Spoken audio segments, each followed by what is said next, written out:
할렐루야. 오늘은 고난주간 첫날입니다. 평상시 같으면 우리가 같이 함께 새벽기도 함께 하고 또 말씀도 나누는 그런 시간을 가져야 하는데 형편상 그렇지 못한 가운데 있습니다. 그렇지만은 같이 함께 하나님의 말씀 묵상에 대해서 같이 함께 나누게 됨을 감사를 드립니다. 오늘 본문 말씀 마가복음 11장 15절에서 19절 말씀입니다. 오늘 말씀을 이른바 예수님의 성전 청결 사건이다 라고 그렇게 부르기도 합니다.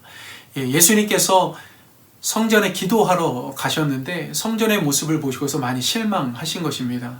그러니까 성전은 하나님을 만나고 또 하나님 앞에 기도하는 그런 장소인데 그곳에서 정말로 재물을 사고 팔고 또 돈을 바꾸는 그런 시장터 같은 그런 모습이 펼쳐진 것입니다. 더군다나 그곳에서 재물을 파는 사람들이 제사장과 결탁해서 재물을 판 것을 다시 제사장에게 도로 사서 또 다른 사람에게 팔아 넘기는 그런 부조리한 일들이 또 그곳에서 있었던 것이죠.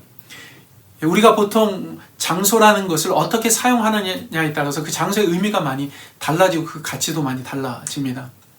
예전에 우리가 어릴 때 보면은 보통 방 안에 요강이 있었습니다. 그러니까 보통 낮에는 요강이 방 안에 없지요. 주로 저녁에 있습니다. 그러니까 요강이 들어오는 순간 방이 무엇으로 변하느냐면 바로 화장실로 변하는 것하고도 같은 것입니다. 그런 것처럼 그 장소를 우리가 어떤 용도로 사용하느냐에 따라서 그 장소는 잠자는 방이 될 수 있고 또 화장실도 될 수 있는 것입니다. 그런데 성전은 하나님을 만나고 예배하는 곳이고 기도하는 곳인데 시장터가 되어 버린 것입니다. 그래서 예수님께서 그것을 정결케 하시면서 그들을 향해서 성전은 만민이 기도하는 집이다 라고 그렇게 선언을 하십니다. 그렇습니다. 성전은 만민이 기도하는 집입니다. 이것을 우리들 삶 속에 적용을 하면 그렇습니다.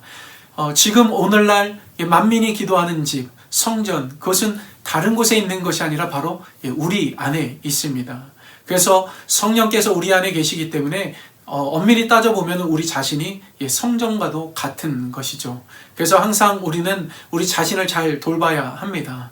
하나님과의 만남을 위해서 우리가 삶을 살아야 되는 것이고 우리 몸과 우리 영혼과 우리 마음 이런 모든 것들을 그런 쪽으로 이용해야 하는 것입니다. 그런데 우리는 엉뚱한데 우리의 마음을 두고 살 때가 있습니다. 더러운 것으로 가득 채우고 또 온갖 잡동사니 그런 생각들로 우리의 마음을 가득 채울 때가 있는 것이죠. 우리는 그런 모든 것들을 내어버려야 합니다. 우리 안에 거룩하신 하나님, 그 성령 하나님께서 함께 하신다는 것을 우리가 항상 바라보면서 우리 자신 스스로가 항상 그 하나님과 함께하며 또 하나님과 대화하며 하나님께 기도하는 그런 삶으로 나아가야 합니다.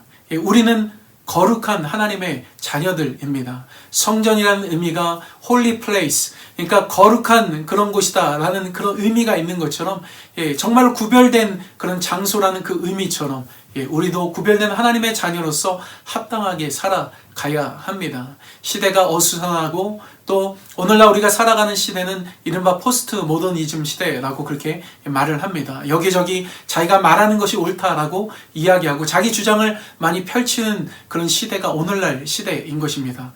그러다 보니까 무엇이 옳고 무엇이 바른지 우리가 제대로 알지 못하고 그렇게 살아갈 때가 많이 있습니다. 그렇지만은 우리는 항상 우리 자신이 거룩한 하나님의 자녀라는 것을 잊지 말아야 합니다. 그리고 항상 하나님의 말씀에 우리의 삶을 비추어서 그렇게 정직하게 또 하나님이 기뻐하시는 삶을 항상 추구하면서 살아가야 합니다. 오늘 우리가 하루를 살아가면서 우리 자신을 되돌아봤으면 좋겠습니다. 나는 정말 거룩한 하나님의 자녀로서 살아가고 있는지, 정말 내 자신이 만민이 기도하는 집이 되어져야 하는데 내 안에 가득한 잡동사니 그런 것으로 인해서 혼란한 삶 속에 살아가고 있는지 그것을 잘 생각해 보시고 우리 안에 행여나 이것저것 쓸데없는 것으로 가득 차 있다라고 한다면 그것을 내어버리고 정말 하나님의 것들로 가득히 채우면서 그렇게 살아갈 수 있는 우리 모두가 되었으면 좋겠습니다.